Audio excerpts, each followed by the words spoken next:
Assalamualaikum warahmatullahi wabarakatuh.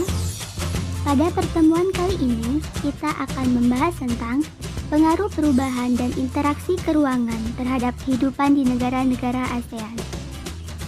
Yang pertama, perubahan ruang dan interaksi antar ruang akibat faktor alam.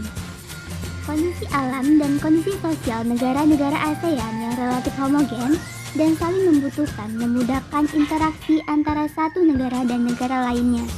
Banyak faktor yang menimbulkan berbagai bentuk interaksi antara negara tersebut, di antara lain yang pertama, faktor iklim. Lokasi negara-negara ASEAN yang berada di antara benua Asia dan benua Australia menyebabkan wilayah ini memiliki pola arah angin yang dinamakan angin muson timur dan angin muson barat. Masing-masing menyebabkan terjadinya musim kemarau dan musim hujan. Selain iklim matahari dan iklim muson, wilayah negara-negara ASEAN juga dipengaruhi iklim piscis. Iklim piscis dipengaruhi keadaan fisik suatu wilayah seperti perairan laut, pegunungan, dan dataran. Kedua, faktor geologis.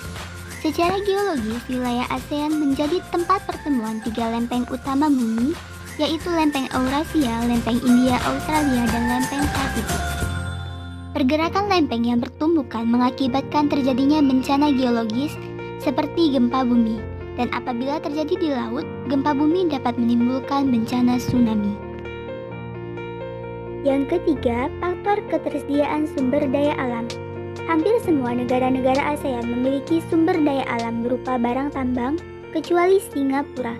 Negara-negara ASEAN yang kaya dengan barang tambang mentah akan mengekspornya ke Singapura untuk diolah menjadi berbagai barang kebutuhan pokok.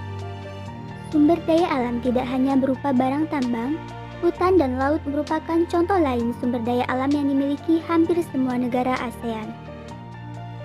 Selanjutnya, pengaruh perkembangan ilmu dan teknologi terhadap perubahan ruang.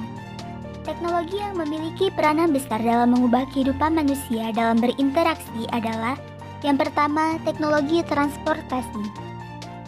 Adanya perkembangan teknologi transportasi membawa perubahan aktivitas manusia yang berakibat terhadap perubahan tata kehidupan.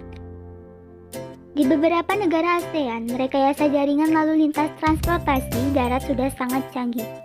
Singapura dan Thailand lain mengembangkan jaringan transportasi darat bawah tanah. Yang kedua, teknologi komunikasi. Komunikasi merupakan cara manusia saling berhubungan atau berinteraksi. Perkembangan teknologi komunikasi sangat menguntungkan karena dapat mengurangi jarak dan waktu. Selanjutnya, pengaruh perubahan ruang terhadap kehidupan ekonomi. Negara-negara anggota ASEAN mulai menerapkan ASEAN Free Trade Area dalam kehidupan internasionalnya. Secara ekonomi, pembelakuan AFTA akan menjadikan kegiatan ekonomi lebih meluas. Produsen beras seperti Thailand dapat dengan mudah mengekspor produknya ke Singapura, Indonesia, dan negara anggota ASEAN lain tanpa dibebani pajak.